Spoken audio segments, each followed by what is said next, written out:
வணக்கம். ஆகாஷ்வாணி புதுச்சேரி செய்தி சுருக்கம் வாசிப்பவர் சரவணகுமார்.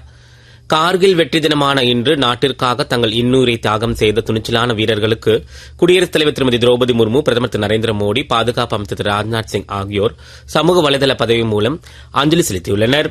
வீரர்களின் அர்ப்பணிப்பு மற்றும் உயிர் தியாகம் என்றென்றும் குடிமக்களுக்கு ஊக்கமளிக்கும் என குடியரசுத் தலைவர் தனது சமூக வலைதள பதிவில் தெரிவித்துள்ளார். 2 நாள் பயணமாக மாலத்தீவு சென்றுள்ள பிரதமர் திரு நரேந்திர மோடி இன்று அங்கு நடைபெறும் அந்நாட்டின் 60வது சுதந்திர தின விழாவில் கௌரவ விருந்தினராக பங்கேற்கிறார். இன்றிரவு நேரடியாக தூத்துக்குடி வரும் பிரதமர் 4800 கோடி ரூபாய் மதிப்பிலான பல்வேறு வளர்ச்சித்திட்டங்களுக்கு அடிக்கல் நாட்டியும் புதிய திட்டங்களை தொடக்கி வைக்க உள்ளார்.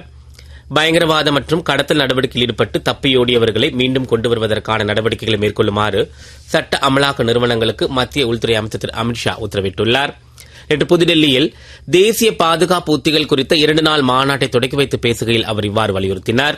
பிரதமர் திரு நரேந்திர மோடி நாட்டு மக்களுடன் தமது எண்ணங்களை பகிர்ந்து கொள்ளும் 124வது மன் கி பாத் என்னும் மனதின் குரல் நிகழ்ச்சி ஆகாஷ்வாணியில் நாளை காலை 11 மணிக்கு ஒலிபரப்பாக உள்ளது.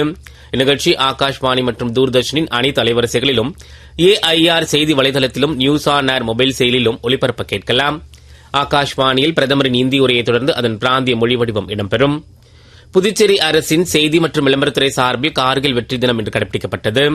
கடற்கரை சாலை பிரெஞ்ச் தூதரகம் எதிரே அமைந்துள்ள போர் வீரர்கள் நினைவு சின்னத்தில் முதலமைச்சர் ரங்கசாமி, சட்டப்பேரவைத் தலைவர் திரு செல்வம், அமைச்சர்கள் திரு நமச்சிவாயம், திரு லட்சுமி நாராயணன், திரு திருமுருகன், தலைமை செயலர், மாவட்ட ஆட்சியர் ஆகியோர் மலர் வளையம் வைத்து அஞ்சலி செலுத்தினர். இத்துடன் செய்தி சுருக்கம் நிறைவு பெறுகிறது.